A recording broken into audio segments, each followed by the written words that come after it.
अस्सलाम वालेकुम, मैं हूं मुनीज़े जहांगीर और स्पॉटलाइट है आज आसमा जहांगीर कॉन्फ्रेंस पर जो हाल ही में लाहौर में मुनक्किद हुई। यहाँ पे 22 से ज़्यादा सेशंस हुए, 80 से ज़्यादा स्पीकर्स थे। दुनिया भर से जो है इंसानी हकूक़ के कारकुन यहाँ पे लाहौर में आए। उनमें से एक जो थे वो फ़लस्तीन के शवान जबरीन थे जो रमला से लाहौर आए और ये नोटेड ह्यूमन राइट्स एक्टिविस्ट हैं जिनको एमनेस्टी इंटरनेशनल ने रिकग्नाइज़ किया एज प्रिजनर ऑफ कॉन्शियंस। जो अल हक इंसानी हकूक़ की फ़लस्तीन की तंजीम है उसके ये डायरेक्टर जनरल डायरेक्टर हैं।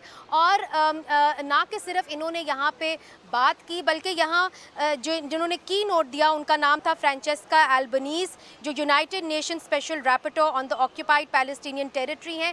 उन्होंने यहाँ पे वाज़े तौर पे ये कहा कि फ़लस्तीन के अंदर जो कुछ हो रहा है वो नस्ल कुशी है, वो जेनोसाइड है। उन्होंने कहा I have no words to describe what is happening. भरपूर एक सेशन जो है वो गाज़ा के ऊपर हुआ और हमने ये मौका का फ़ायदा उठाया और हमने बात की शवान जबरैन से, ये उनसे जानने के लिए कि इस वक्त गाज़ा के अंदर क्या सूरत हाल है। वो गाज़ा से सिर्फ 1 घंटा दूर रमला में रहते हैं और हमेशा से वहाँ के लिए आवाज़ उठाते रहे हैं और हमेशा के लिए अमन के लिए आवाज़ उठाते रहे हैं। तो इस वक्त कितना मुश्किल है फ़लस्तीन के अंदर एक इंसानी हकूक़ के कारकुन के लिए, आइए उनसे जानते हैं।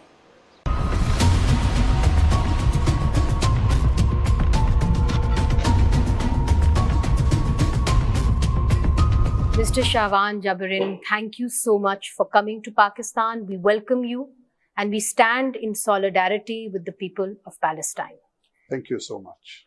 You were pronounced by Amnesty International as the first prisoner of conscience. And you were in jail, in incarceration by Israeli authorities for 8 years.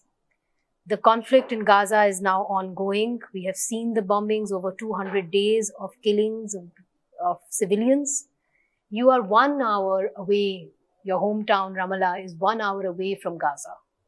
Do you feel and do you fear that the conflict and the violence will expand to Ramallah, your hometown? First of all, let me say a few words regarding, the commemoration of Asma. Asma is a friend. And when I participated and when you invited me, I reminded all the story that was with her in different places and in different occasions. And we used to exchange ideas. And when you ask about, 1 hour just away from Ramallah or from West Bank, yes, you are right. But 200 days or something like that, it's not just 200 days. Palestinian cases started in 48 and even before, 1 century. That's the case. Palestinians, they have been facing, genocide, killings, atrocities, persecution. The history, it hasn't started just 200 days ago or something like that. We have been under this oppressive regime and colonial regime since so long, and no actions taken against, the oppressive regime to stop their actions. Nothing. Palestinian case, it's the most documented case in the history, globally speaking. The most documented cases.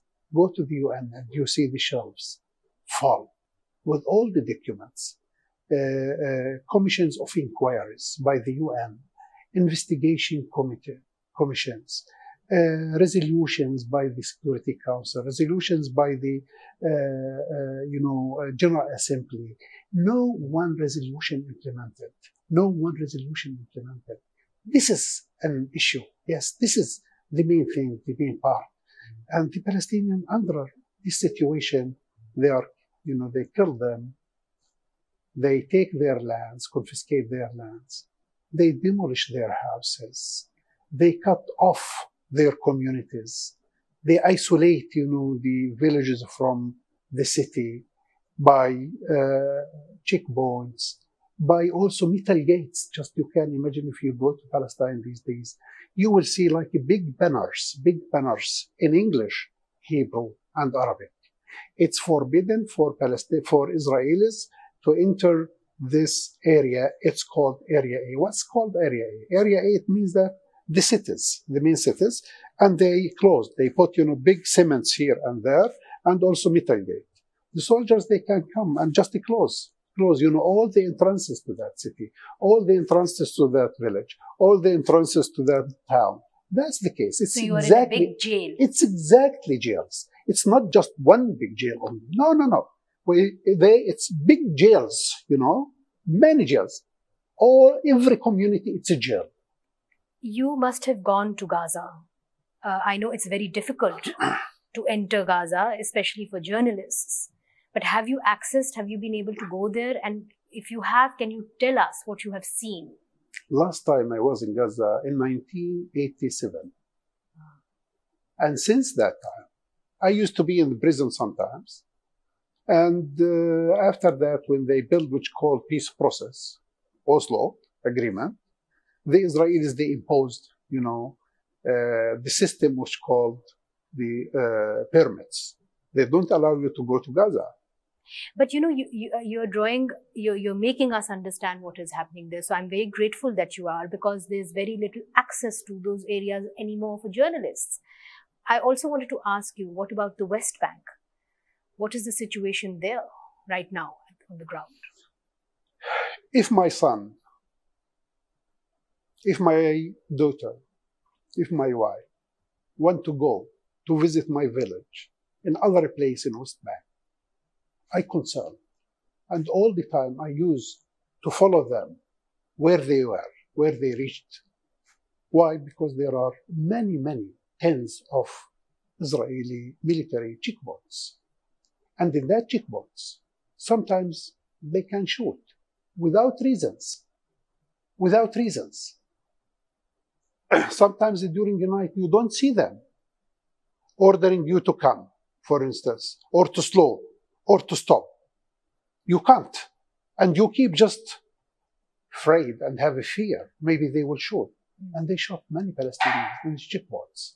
The checkpoints, I look at it as a death traps. Death traps in Palestine. They shoot Palestinians. After that, they come and they demolish a house. What they can gain, except, this is part of the collective punishment against Palestinians. You're right. What you're saying is the correct word, the collective punishment. You have always advocated for peace. You have always advocated for fundamental rights of people, of human rights, of Palestinians. Are you frustrated today as a rights activist? And we will not give up. And we will not give up.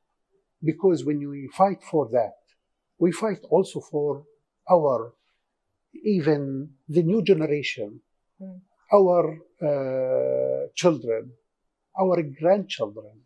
That's the case. Okay, everything failed, and I can approve to you, and I can say it to you in a very clear way.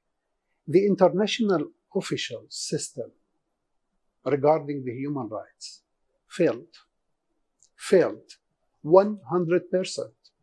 The protection system failed 100%. Why do you think that? I think that what's going on now in Palestine, it's unprecedented. Absolutely. It's unprecedented. Absolutely. More than 120,000 Palestinians.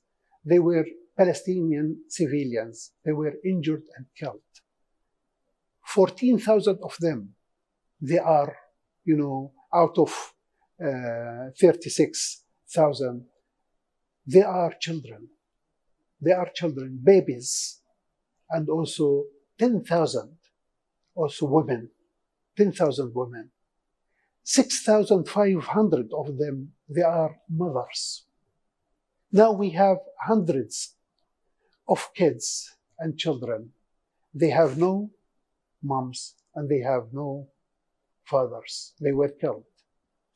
Many families, hundreds of families, they were uprooted from the civil registration file.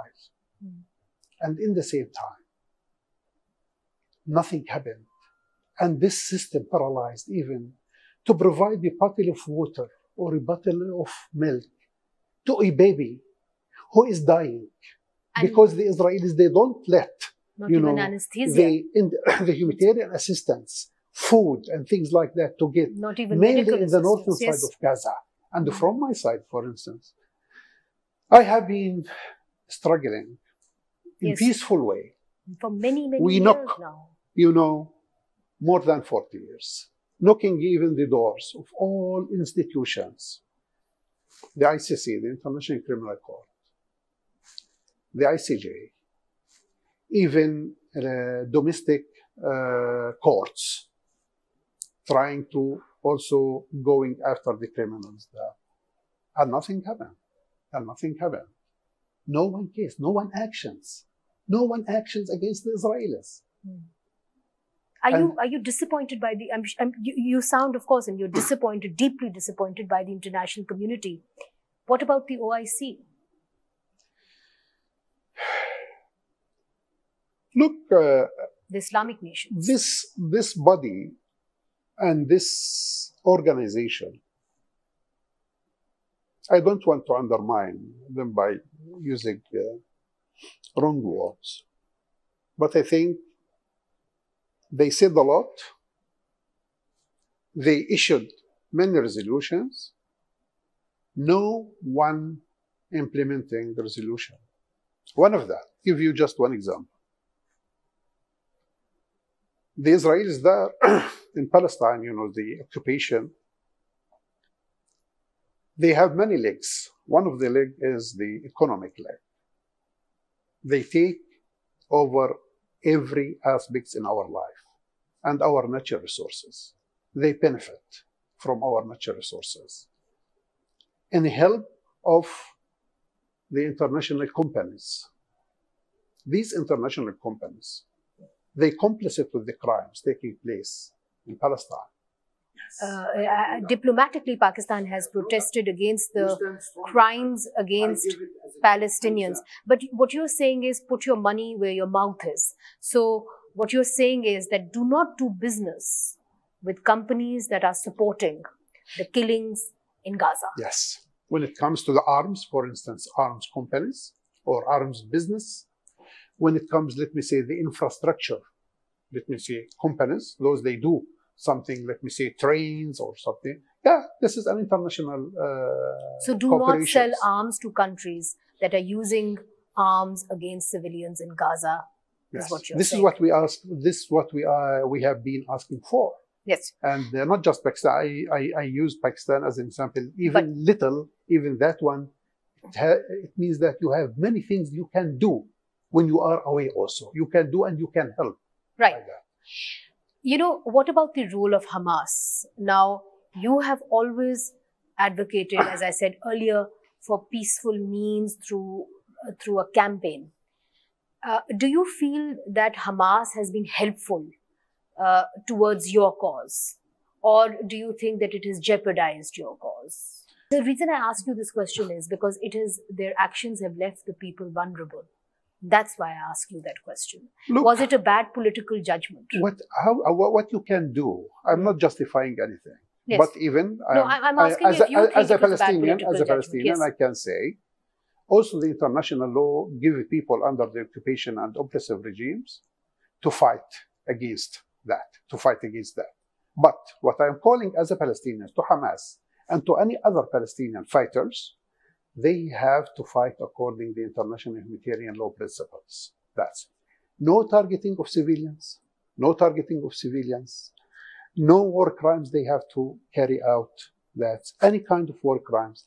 And if they carry things like that, they have to be brought before court and they have to pay the price or they have to hold them accountable. Not the collective judgment that we are, collective punishment that we are seeing. Yes, no, it's not. Of children and women that we're seeing in Palestine. And this is yes. also to the Israeli side. Yes. Israeli side. As an occupying power, what they act, the killing, let me say, the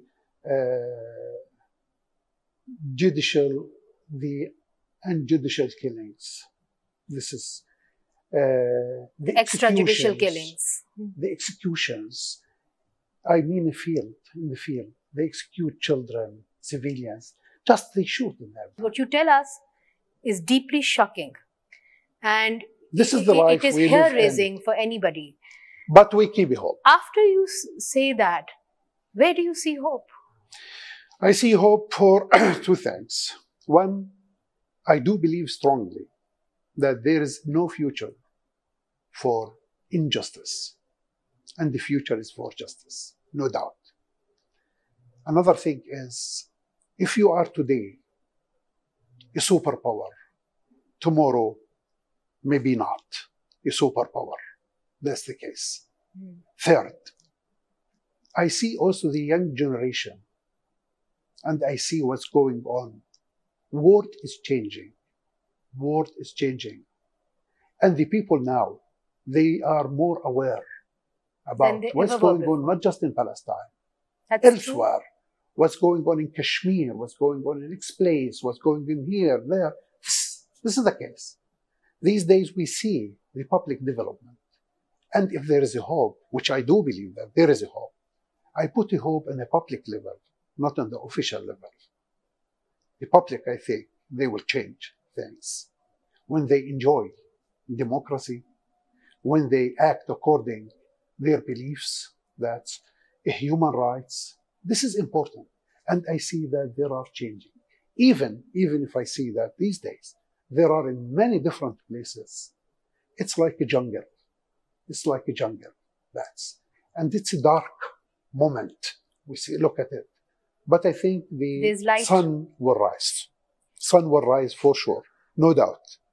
And I think fighting for justice and fighting for human rights is the only way forward. And it deserves all the price you pay for it. This is for your children. This is for the next generation. This is important. Well, thank you very much, Mr. Shaban Jabarin. To our children. Thank you. To hope. Thank you. To light. We keep hope. We keep hope. We keep and light. We have no right to give up. And we must never give up. Yes. Thank you so much for speaking to us. Thank you.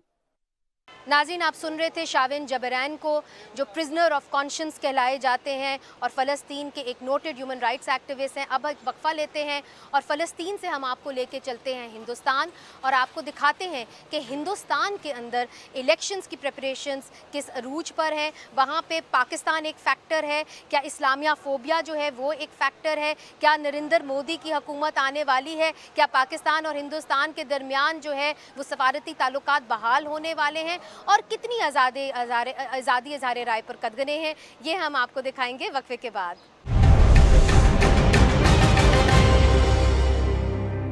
Welcome back नाजरीन। Spotlight है आज आसमा Jahangir conference के ऊपर, जहां पे बहुत सारे बैनुल अक़वामी speakers आए और हिंदुस्तान से हमारे साथ एक जाने माने सहाफ़ी हैं सिद्धार्थ वरदराजन, जो वायर के फाउंडिंग एडिटर हैं। वायर एक ऐसा डिजिटल साइट है जहां पे आज़ादी इज़हार राय का ख़ास ख्याल रखा जाता है और हिंदुस्तान में कहते हैं कि बहुत कम डाइसेंटिंग वॉइसेस रह गई हैं, उनमें से सैर फहरिस्त जो है वो वायर है। तो welcome to Pakistan, thank you so much for joining us and giving us this interview. अब आपसे जो सवाल है वो ये है कि ये कहा जाता है कि जी नरेंद्र मोदी की सरकार तो आनी ही आनी है, तो क्या ये तय हो चुका है कि आनी ही आनी है, या आप समझते हैं और इस हद तक आप समझते हैं कि मामला तय हो गए हैं कि श्योर शॉट उनकी विन नजर आ रही है, या आप समझते हैं कि नहीं कोई और सिनेरियो भी हो सकता है, कोई और भी आ सकता है? देखिए, श्योर शॉट तो बिल्कुल नहीं है। मोदी साहब खुद शुरुआती जो दौर चला इसका इलेक्शन कैंपेनिंग का, तो अब की बार 370 पार 400 पार ऐसे वो स्लोगन्स दे रहे थे। अब जो है वो स्लोगन्स कम सुनाई दे रहे हैं। बीजेपी हो सकता है कि मोदी साहब जीत जाए, हो सकता है कि अगर वो जीते तो उनकी जो मेजॉरिटी है वो पहले से कम होगी, हो सकता है कि मेजॉरिटी भी पार नहीं कर पाए लेकिन एलाइज के साथ बनाए सरकार, और हो सकता है कि उनके नंबर इतने गिर जाए कि वो बीजेपी और वो सरकार बनाने की पोजीशन में नहीं है। तो मुझे लगता है कि सारी जो ऑप्शंस हैं वो ओपन है। 7 फेजेस का जो चुनाव है वो 2 फेज खत्म हुए हैं और जम के लड़ाई हो रही है, एक अच्छा कॉन्टेस्ट हो रहा है। तमाम डिसएडवांटेजेस के बावजूद ऑपोजिशन जो है तकरीबन हर सूबे में बीजेपी का अच्छा मुकाबला कर रही है। तो नतीजा जो है वो देखना पड़ेगा जून 4 को। लेकिन मुझे लगता है कि कॉन्टेस्ट चल रहा है, एक अच्छा कॉन्टेस्ट है, और इसका जो फाइनल रिजल्ट है किसी भी हालत में हम आज उसको प्रिडिक्ट नहीं कर सकते। तो आप ये नहीं कह सकते कि जी राहुल गांधी साहब जो है रेस से आउट हैं या इन हैं, ये अभी वक्त ही बताएगा, आप ये कह रहे हैं। एक जो सवाल यहाँ पे किया जाता है, आपके तो फेजेस के अंदर इलेक्शंस होते हैं, हमारा एक ही दिन के ऊपर इलेक्शन हो जाता है। खैर एक ही दिन के ऊपर भी इलेक्शन हमने देखे हैं, धांधली तो इधर भी होती है, मगर आप क्या समझते हैं कि अगर एक दिन के ऊपर इलेक्शन हो तो क्या धांधली के जो मौके हैं वो कम हो जाते हैं? देखिए, धांधली के जो मौके हैं, मतलब हिंदुस्तान में जब से इलेक्ट्रॉनिक वोटिंग शुरू हुआ है तब से जो बैलेट स्टफिंग, जो ट्रेडिशनल तरीके होते हैं धांधली के, वो बहुत कम हो चुके हैं। लेकिन इलेक्ट्रॉनिक वोटिंग पे भी लोगों का थोड़ा सा शक है। उस पे जो है सुप्रीम कोर्ट में सुनवाई हुई, सुप्रीम कोर्ट ने कुछ डायरेक्शंस दिए उसको सेफगार्ड करने के लिए, फिर भी लोगों का शक है। लेकिन मुझे लगता है कि जो 7 फेजेस का जो इलेक्शन कैंपेन है, ये धांधली की वजह से नहीं बनाया गया है। ये शायद इस वजह से बनाया गया कि जो सबसे अमीर पार्टी है, जो भारतीय जनता पार्टी, नरेंद्र मोदी की पार्टी, मतलब इतना पैसा उन्होंने इकट्ठा कर लिया कि सारे पार्टी को मिला के भी जो है वो उतना उनके पास नहीं है। तो एक लंबे कैंपेन में जाहिर है कि आपके खर्चे बहुत ज्यादा हो जाएंगे। तो शायद बीजेपी ये समझ रहा है कि जितना लंबा कैंपेन को खींचा जाए उतना हमारे एडवांटेज में है। यही वजह है शायद कि इस इलेक्शन को जो 1 या 2 फेज में आसानी से किया जा सकता था, 7 फेजेस में 7 हफ्तों तक खींचा गया है। और मुझे ये बताइए कि आपको ये भी लगता है कि जिस तरह पाकिस्तान के अंदर बात की जाती है कि जी हिंदुस्तान के अंदर केयर टेकर गवर्नमेंट का कोई कॉन्सेप्ट नहीं है, तो यहाँ पे भी बात होनी शुरू हो गई है कि पाकिस्तान के अंदर भी केयर टेकर गवर्नमेंट का कॉन्सेप्ट नहीं होगा, क्योंकि केयर टेकर का आइडिया ये था कि केयर टेकर आएगी तो वो न्यूट्रल गवर्नमेंट होगी और फिर धांधली के मौके कम होंगे। आपका क्या ख्याल है इसके बारे में? ये बड़ा अच्छा सवाल है। एक्सपीरियंस नहीं, ये बड़ा अच्छा सवाल है। जहां तक हम बांग्लादेश और पाकिस्तान के अंदर केयर टेकर गवर्नमेंट्स के जो रोल हैं वो देख पा रहे हैं, समझ पा रहे हैं, मोटिवेशन बहुत सही है। अच्छा, कि जो रूलिंग पार्टी है, अगर उसकी देखरेख में, उसकी निगरानी में इंतखाबात को आयोजन या उसका ऑर्गेनाइज किया जाए तो धांधली या इंटरफेरेंस या उस सब की बड़ी गुंजाइश है। तो केयर टेकर गवर्नमेंट कहा जाता है कि इस पे रोक लगाएगी। लेकिन अगर केयर टेकर गवर्नमेंट के पीछे कुछ ऐसे हाथ हैं तो फिर वो सारा पर्पस डिफीट हो जाता है। हिंदुस्तान में मसला ये है कि शायद पहली दफा हम देख रहे हैं कि किस तरह से इनकम्बेंट गवर्नमेंट, मोदी गवर्नमेंट ने स्टेट एजेंसीज को एग्जीक्यूटिव पावर का जम के दुरुपयोग, मिसयूज किया है। 2 मुख्यमंत्री जो वजीर आला बोलते हैं यहाँ पे, जी बिल्कुल, दो वजीर आला जो हैं वो उनको गिरफ्तार किया गया। बिल्कुल, कांग्रेस पार्टी के बैंक अकाउंट्स हैं उनको फ्रीज करने की कोशिश की गई, कम्युनिस्ट पार्टी के अकाउंट्स को फ्रीज करने की कोशिश की गई। तो ये और बहुत सारे ऐसे ऑपोजिशन लीडर्स, उन पे पहले मुकदमे चलाए गए, बाद में जो है उन्होंने अपने पार्टी को छोड़ के बीजेपी में अपने आप को शामिल किया, तो फिर वो केसेस भी रफा तफा किए गए। तो ये मिसयूज ऑफ एग्जीक्यूटिव पावर जो मोदी सरकार कर रही है और कर चुकी है चुनाव के ईव पे, इसका सोल्यूशन चाहिए हमको। केयरटेकर गवर्नमेंट शायद इतना बेहतर सोल्यूशन नहीं होगा, लेकिन मुझे लगता है कि एक designing control over this kind of misuse of executive power is very very important. नाजरीन, बड़ी दिलचस्प गुफ्तगू हो रही है। इधर एक वक्फा लेते हैं, वक्फे के बाद फिर से हाजिर होते हैं।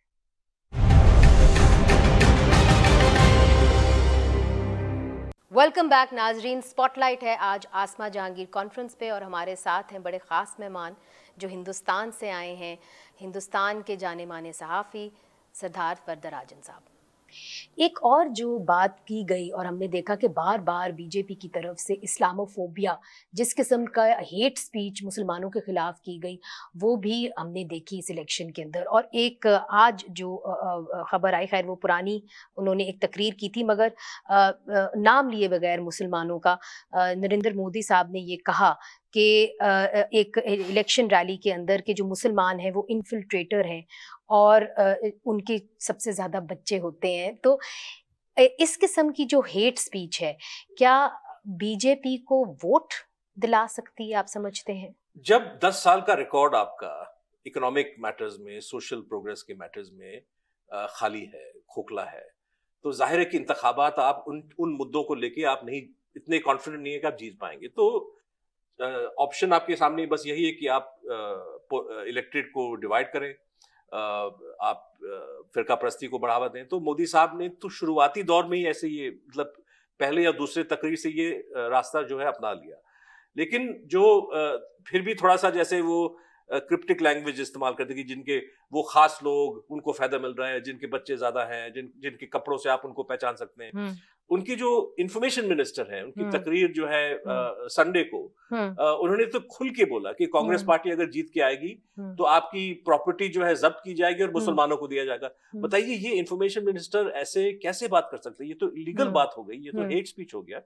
ये बात छोड़िए कि इंतखाबात की जो कानून है इसका तो सीधे तौर पे वायलेशन है, लेकिन इसके अलावा भी नॉर्मल क्रिमिनल लॉ आपको इजाजत नहीं देता कि इस किस्म की बात करें। लेकिन खुल के जो है अब फिरका प्रस्त एजेंडा को आगे बढ़ाया जा रहा है, सिर्फ इसलिए कि बीजेपी के पास और कुछ है नहीं दिखाने के लिए। और अगर वो हिंदू मुस्लिम करके लोगों को डिवाइड करें, लोगों के टेंशन को डाइवर्ट करें, तो उनका फायदा है। और मुझे ये बताइए कि जो पाकिस्तान है उसके ऊपर कितना बात होती है इलेक्शंस रैली के अंदर? हमें माजी में बताया जाता था कि जी इतनी ज्यादा नहीं होती, यहाँ पे एग्जैजरेट पाकिस्तान में किया जाता है, मगर वाकई में आप चूंकि हिंदुस्तान के सहाफी हैं, आप हमें बताएं कि पाकिस्तान फैक्टर कितना बड़ा फैक्टर है इलेक्शंस के अंदर? मुनीज़, वो डिपेंड करता है कि सिचुएशन क्या है। तो 2019 के इंतखाबात में पाकिस्तान एक बहुत बड़ा फैक्टर था, क्योंकि पुलवामा पे दहशतगर्द हमला हुआ, उसके बाद बालाकोट का इंसिडेंट हुआ। और इस बार? तो इस बार बहुत कम, मतलब इतना चर्चा जो है, इतना फोकस पाकिस्तान पे नहीं है, लेकिन जम के हिंदुस्तान के मुसलमानों पे भाजपा का फोकस है। और ये जो है, मुझे लगता है कि इलेक्टेड को डिवाइड करने के लिए बहुत एक अच्छा जो है, उनको लग रहा है कि हमको एक असला मिला है, वेपन मिला है। इस बार जो शरीफ फैमिली है वो वजीर आजम है यहाँ के, जिस तरह आप प्रधानमंत्री कहते हैं, और नवाज शरीफ साहब की बहुत अच्छे ताल्लुकात रहे हैं नरेंद्र मोदी साहब के साथ, और ये तवक्को की जा रही है कि अगर नरेंद्र मोदी साहब फिर से वजीर आजम बनते हैं हिंदुस्तान के, तो राह हमवार हो जाएगी और जो डिप्लोमेटिक टाइज बिल्कुल ख़त्म हुए हैं वो फिर से बहाल हो जाएंगे। आपको लगता है कि नरेंद्र मोदी अगर आए तो डिप्लोमेटिक टाइज बहाल होंगे, और अगर कांग्रेस गवर्नमेंट आई या कोई कोलिशन गवर्नमेंट आई तो जो एक डिप्लोमेटिक टाइज इतने अरसे से सस्पेंडेड हैं वो फिर बहाल होंगे? देखिए, डिप्लोमेटिक टाइज रिस्टोर हो सकते हैं बहुत आसानी से। हिंदुस्तान के इंतखाबात के नतीजे कुछ भी हों, पहला कदम मुझे लगता है कि पाकिस्तान को लेना पड़ेगा, क्योंकि सफीरों का जो रिकॉल, मतलब एम्बेसडर्स का जो विड्रॉल का जो डिसीजन था, वो इमरान खान साहब ने 2019 में लिया। तो पाकिस्तान अगर कहे कि भाई एम्बेसडर्स कैन रिटर्न, हिंदुस्तान मना नहीं करेगा। मुझे लगता है कि यही एक रास्ता है, जल्दी से जल्दी सरकार किसी की भी बने, ना पाकिस्तान ना हिंदुस्तान के फायदे में है कि रिश्ते इस कदर जो है बिगड़े रहे, लोगों का आना जाना बंद हो, ट्रेड बंद हो, ये किसी के फायदे में नहीं है। तो मुझे लगता है कि सरकार मोदी साहब की बने या ऑपोजिशन वालों की बने, और सवाल ये भी है कि किन नंबरों के साथ, क्या मोदी साहब वाकई 400 लेके आएंगे या घट के जो है वो 250 पे सिमट जाएंगे। सरकार किसी की भी हो, मुझे लगता है कि माहौल बन सकता है। और पहला कदम कि रेस्टोरेशन ऑफ एम्बेसडर्स, ये अगर पाकिस्तान आज भी कह दे, मुझे लगता है कि चुनाव के दौरान भी अगर पाकिस्तान आज ऐलान करे कि हम एम्बेसडर को वापस भेजना चाहते हैं, हिंदुस्तान उसको रेसिप्रोकेट करेगा। उसके बाद क्या होता है, क्या एम्बेसडर्स ट्रेड को आगे बढ़ा पाएंगे, रिलेशन को आगे बढ़ाएंगे? ये आप समझते हैं कि हिंदुस्तान रेसिप्रोकेट करेगा? कोई रेजिस्टेंस नहीं आएगी, ना बीजेपी की तरफ से, ना किसी और कोलिशन पार्टनर या कांग्रेस की वजह से? मतलब normalisation of diplomatic ties at the ambassadorial level, ये तो जाहिर है कि बिल्कुल होगा अगर पाकिस्तान बोले। तो मसला फिर आप समझते हैं पाकिस्तान की तरफ से है, हिंदुस्तान की तरफ से? बहुत बड़ा मसला भी नहीं है, क्योंकि मुझे लगता है कि जल्दबाजी में, मगर हिचक आप समझते हैं? हिचक है, और इसको बड़ी आसानी से इसको रिवर्स किया जा सकता है। लेकिन मुझे लगता है कि बेहतर यही हो, मतलब आई एम श्योर पाकिस्तान के अंदर भी लोग कहेंगे चले चुनाव होने दें, इसको इश्यू या फैक्टर मत बनाएं। चुनाव के बाद जो भी सरकार बनती है, मुझे लगता है कि पाकिस्तान अगर कहे कि भाई इसको हम लोग नॉर्मलाइजेशन की ओर जाएं और हम अपने एम्बेसडर को वापस भेजने, ऑप्शंस एक्सप्लोर करने के लिए, यही कहते हैं जी। हिंदुस्तान भी फिर वही करेगा। एक आखिरी सवाल आपसे, चूंकि आप सहाफी हैं, पाकिस्तान के अंदर भी आज़ादी इज़हार राय की वो तो बात नहीं जो पहले होती थी, अभी कदगने लगी हुई हैं। कितनी कदगने हैं हिंदुस्तान में? देखिए, कंट्रोल और प्रेशर जो है उससे कई गुना ज्यादा, मुझे जो कल मैंने अपने तकरीर में भी कहा कि सेल्फ सेंसरशिप का जो है, कि सबसे खतरनाक वो खामोशी जो आप खुद अपना लेते हैं। और जो मीडिया के जो मालिक हैं, वो पूरी तरह से सरकार के पक्ष में लिखना चाहते हैं, दिखाना चाहते हैं। आज एक भी कोई ऐसा टीवी चैनल नहीं है जहां पे सच्चाई दिखाई जाती है, जहां पे एक इंडिपेंडेंट ऑब्जेक्टिव तरीके से इलेक्शन को कवर किया जाए। तो लेकिन इंडिपेंडेंट अखबार हैं, डिजिटल मीडिया है, उनको भी कंट्रोल करने की कोशिश की जा रही है, लेकिन लड़ाई जारी है। बहुत बहुत शुक्रिया कि आपने आज हमें टाइम दिया एंड लड़ाई दोनों तरफ से जारी है। मेरा ख्याल है सहाफ़ियों की लड़ाई जो है वो बड़ी लंबी होती है और हमें थकन जो है वो महसूस नहीं होनी चाहिए। So thank you very much for giving us this time and we wish you a safe return to India. नाजरीन, आज के लिए इतना ही from the Asma Jahangir conference. आपसे कल फिर मिलेंगे। खुदा हाफिज।